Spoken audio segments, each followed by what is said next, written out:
Welcome home bakers to another episode of my YouTube channel, Basic Homebaking by Myrna. I hope by now you have liked and subscribed, so I'll be more inspired to give you a new yummy recipe every week. Today, I'm going to teach you another yummy baked cheesecake, the chocolate hazelnut cheesecake. This recipe is so simple and so easy to make.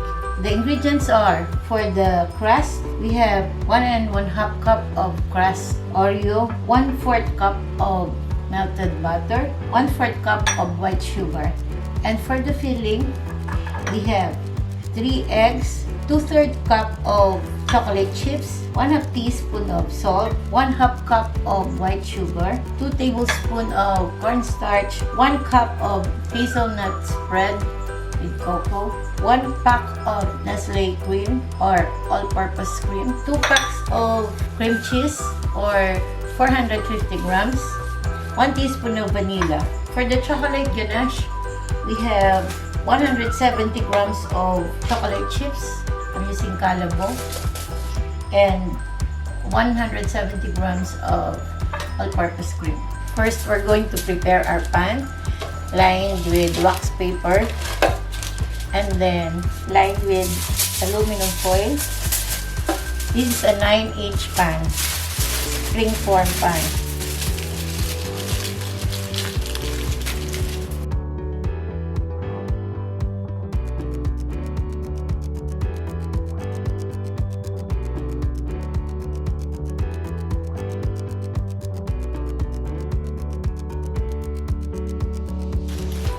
Okay, set aside. For the crust, we're going to mix the crust Oreo cookies and the sugar. Then add the melted butter.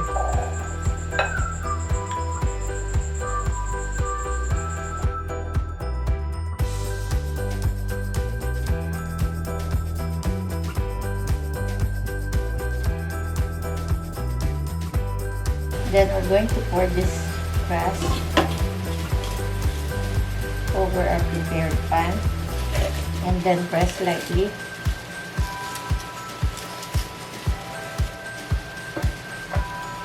And then use a glass, the bottom of the glass, to press it. Okay.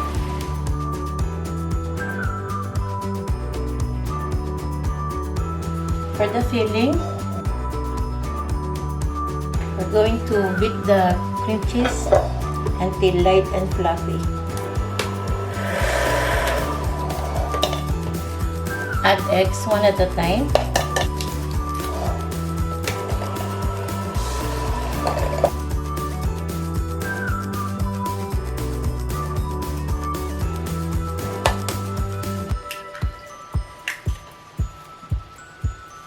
Scrape the sides.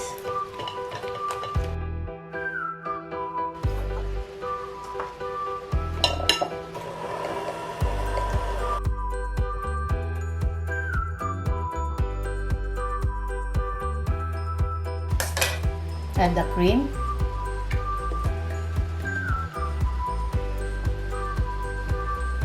One teaspoon vanilla.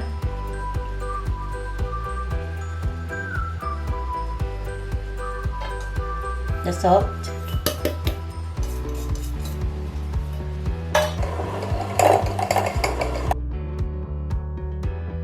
add 1 cup of hazelnut spread with cocoa, or you can use Nutella. It's the same.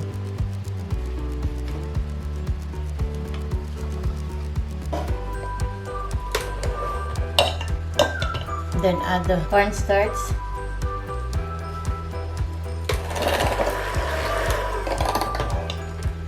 Lastly, add the chocolate chips. Going to pour the mixture in our prepared pan.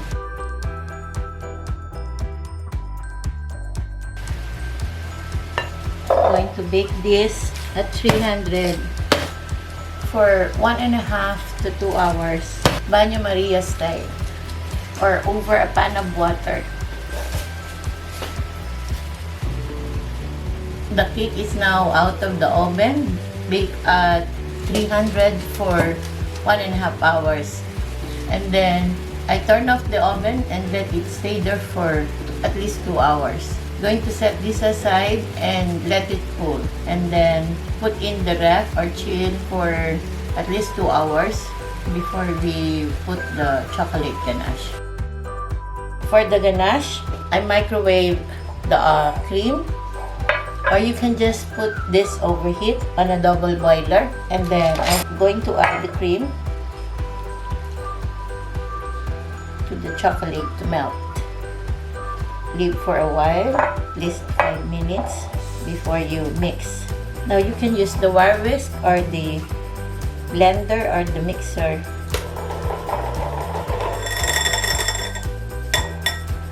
See, you got the ganache.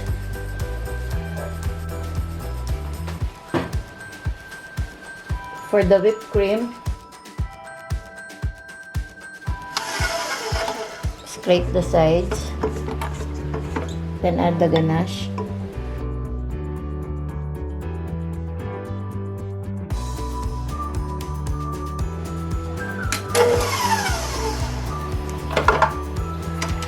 Look, stick peak.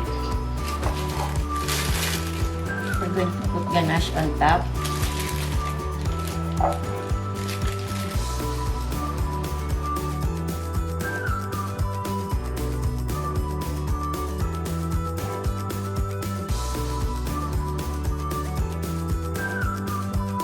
Then we're going to put the whipped cream, chocolate whipped cream with chocolate ganache.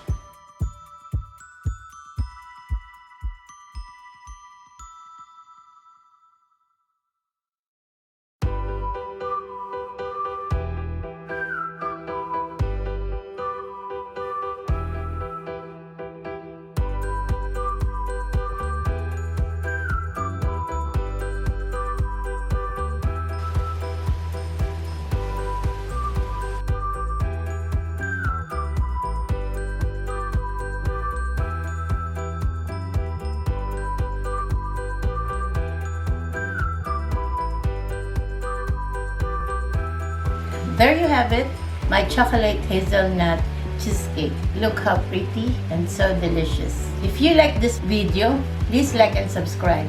See you on my next episode. Enjoy!